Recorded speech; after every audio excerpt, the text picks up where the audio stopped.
தாயார் இல்லையா, அவளுக்கு தெரியும் நமக்கு என்ன பண்ணணுங்கிறத பார்த்து பண்ணுறதுக்கு தெரியும். அவளுக்கு நமக்கு என்ன கொடுக்கணுங்கிறது தெரியும். ஆனால் அறிவு இருக்கிறவன் லௌகிகத்தை எல்லாம் கேட்க மாட்டான்.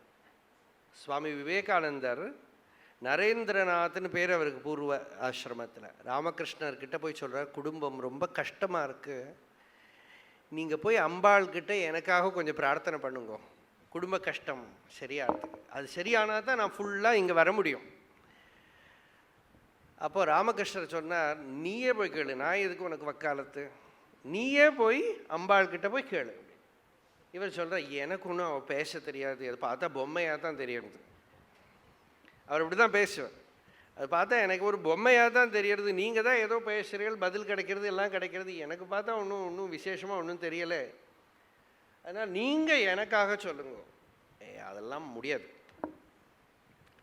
உனக்கு வேணுமா நீ தான் போகணும், நீ போய் கேளு, நான் வாசலில் உட்காந்து இங்கேருந்து ஃபோன் பண்ணுறேன், நீ போய் உள்ளே போய் கேட்டுட்டு வா அப்படின்னு.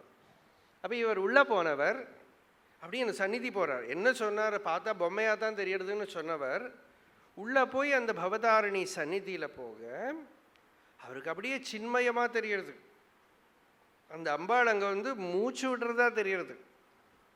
அங்கே போனால், அம்மா எனக்கு ஞானத்தை கொடு, வைராக்கியத்தை கொடு, பக்தியை கொடுன்னு கேட்டார். மறந்தே போயிட்டார்.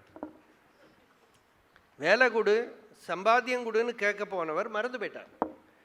வெளியில் வந்தால் ராமகிருஷ்ணர் கேட்டார், கேட்டியா, மறந்தே போயிட்டேன், ஞானம் கொடு, பக்தி கொடுன்னு கேட்டுட்டு வந்தேன். அசடு, அதெல்லாம் வேறு வழியில் கிடைக்காதோ, நீ உன்னோட லௌகிகம் கேட்கத்தானே போனேன், போய் கேளு அப்படி திருப்பி போ அப்படின்னு. திருப்பி போனால் திரும்பவும் அங்கே போனப்போ ஞானம், பக்தி, வைராக்கியம்னு கேட்டுட்டு வந்துட்டு.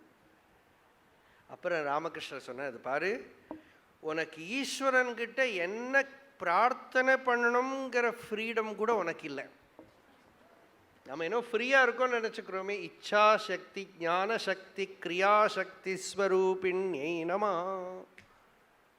அந்த இச்சாவும் அவள் தான், ஞானமும் அவள் தான், கிரியையும் அவள் தான். அப்படி இருக்கிற போது போய் இன்னது கேட்கணும், நான் இன்னது பண்ணுவேன், இன்னது நினைப்பேன்னு சொல்கிறதுக்குள்ள சுவாதந்திரியம் கூட கிடையாது.